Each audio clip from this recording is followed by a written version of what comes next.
Welcome back to Booch TV, guys. So today is the episode of about what all came from me going to Nigeria and going through that whole process that at the time I really dreaded. I hated it. I didn't want to be in Nigeria. And this is all the thing. This is what happened because I decided to, or my parents decided to make me do all those things I didn't want to do. These are all the positive outcomes that came of it, and I hope you guys enjoy it. So stay tuned.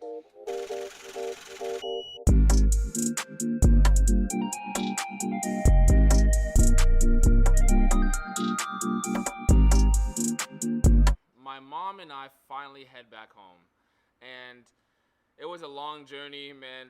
We were in Nigeria for a long time. I was just happy to get back, to relax for a little bit, do some individual work because I really didn't want to stop training. I was really still in the groove. I was still fit. I didn't really need to, take time off because I took the time off during my grandfather's celebration, so I was pretty much in good spirits and just wanted to keep perfecting myself. So the academy season is about to start back up, and now is pretty much the time for me to start heading back to Chicago, moving all my things back over there, and get ready for the upcoming season with, my friends that were there with me, and just enjoy my time back in the States and playing football like I know I can do. And actually during this time, my mom was really just putting in pretty much behind the scenes work that I didn't really know about until later on in the year.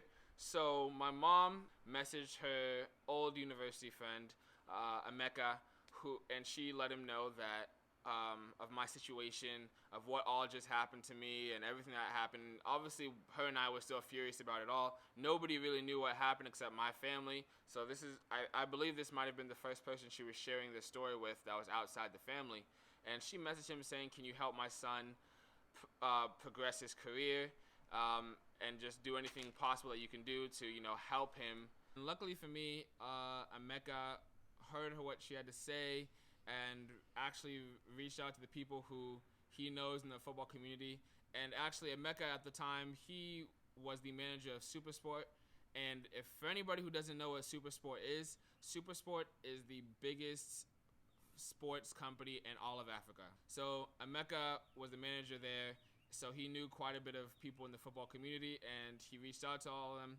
And luckily enough, an agent actually saw it and started watching film on me and, doing his research on my situation and things like that. And just turns out that he was very interested in me and thought I could play and be good enough to make it to the professional ranks. I didn't know this was going on at all. I had no idea my mom was doing any of this, none at all. This was all done really just behind my back. I was just focusing on playing soccer. That was all. And I go back home, start playing the academy season, and my dad then calls me, because I'm still in Chicago. He calls me and said there's an agent that would like to sign me. And I had no idea. He said that he was going to come see me in the next academy showcase coming up. And I was just like, oh man, the pressure that it put on me, still only 16, it was a lot for me to handle. A week or two before the Academy Showcase, I get an email saying that I've been selected to play in the All-Star game at the Academy Showcase.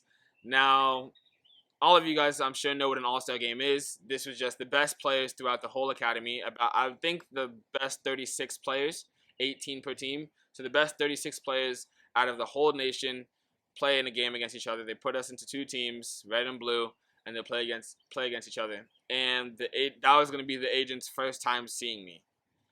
And I don't even know what was going through my head, what was going through my heart, my legs. I was nervous. I was extremely nervous. I didn't know what to do with it. But I was also very confident in myself. And I think that's, in terms of soccer, that's the biggest thing you need to have. So I play in the game. I do well. And then the agent sees me after the game and tells me, "Oh, you played really well. I liked what you did. You actually tried to affect the game offensively and defensively. Good job. Keep it up. I'll watch your next game." In my final game of the Academy Showcase, I actually scored one of the top goals of the whole weekend. So I was happy that got put, on YouTube for people to see. Great experience. And then, I just went home with feeling good about myself. I go home, and one day my dad just told me that you're going to go to Hannover 96.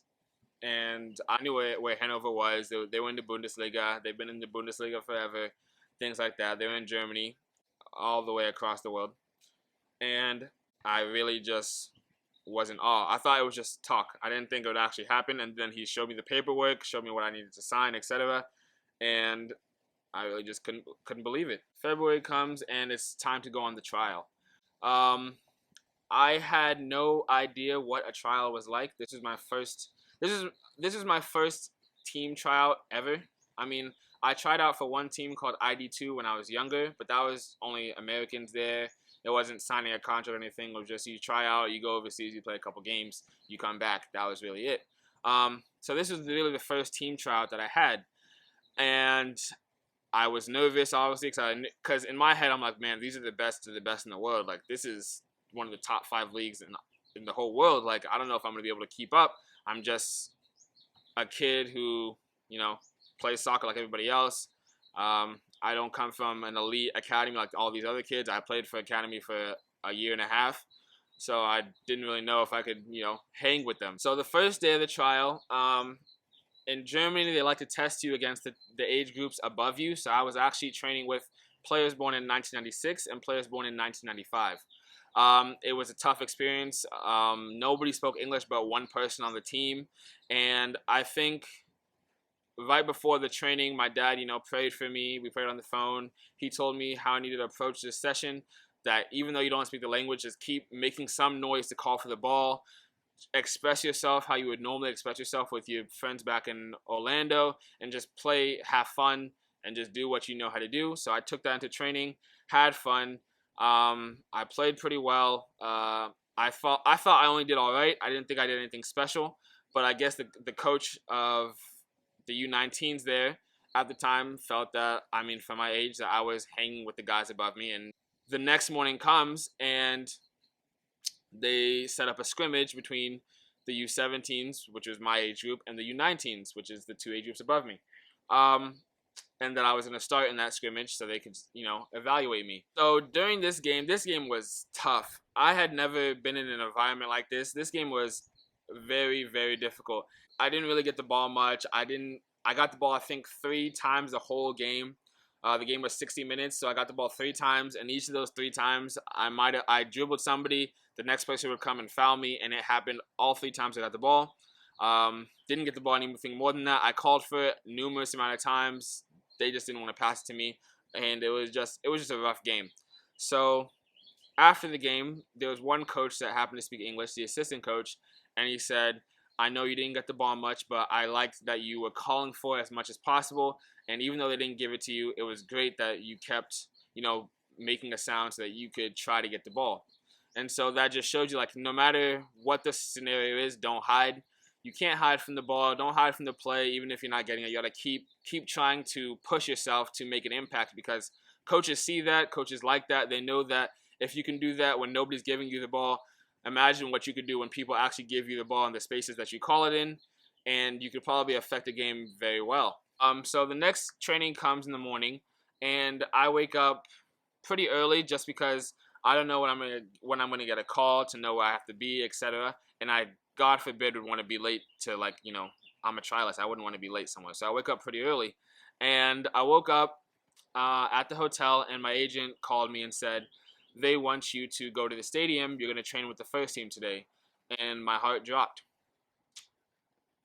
I only trained here twice, and they want me to train with the first team, and I couldn't believe it.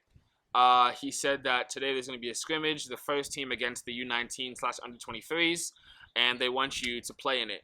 So I'm like, I'm scared out of my mind, to be honest. I couldn't believe what was going on.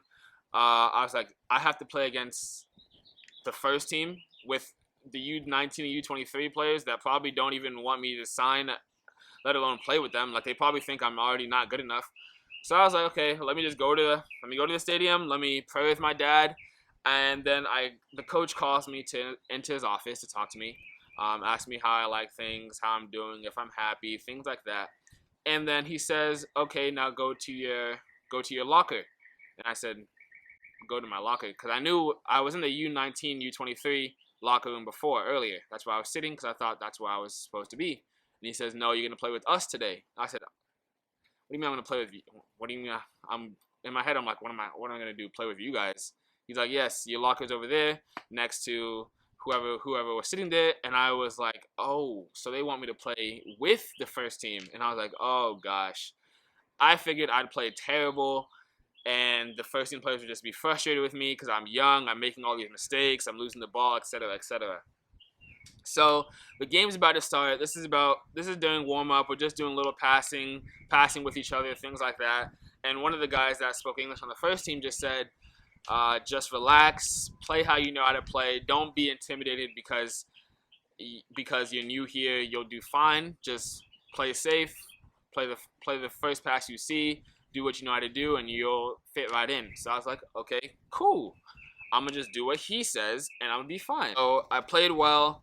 I knew I played well, and I figured I just played well. I gotta keep playing well the rest of the week, or the 2 weeks that I'm here for, because I was supposed to be there for 2 weeks. And my agent, phones me up and tells me they want to sign you, like tomorrow. So,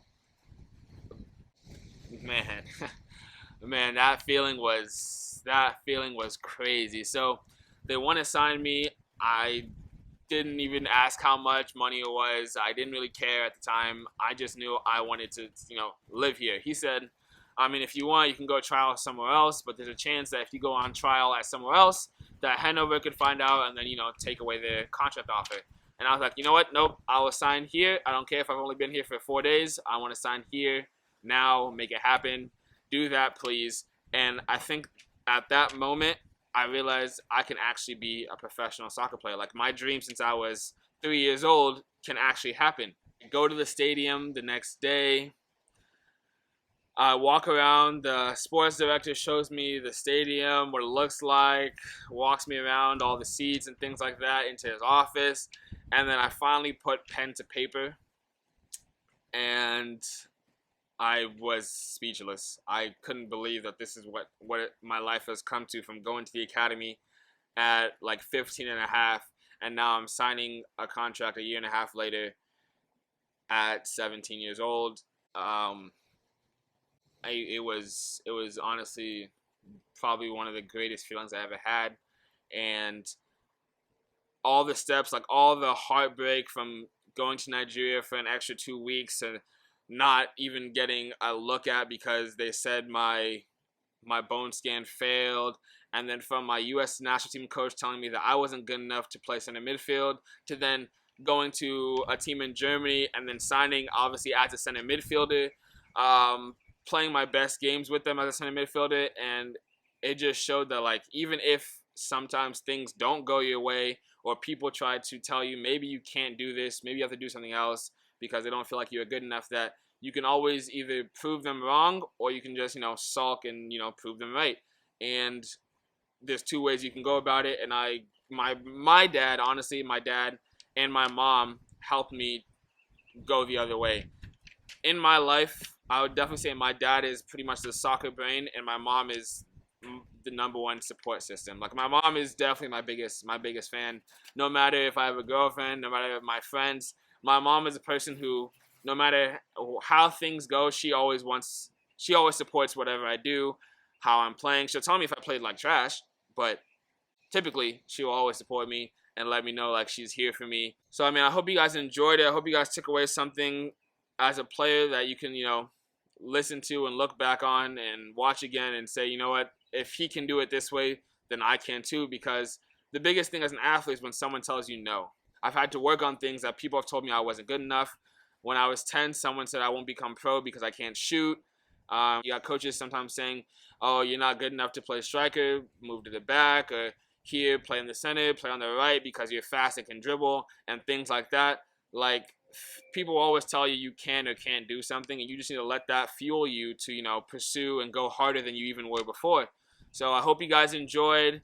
If you like this story, I'll try to post more of my continuing career, which the next step would be, going on trial and then end up signing for Columbus Crew.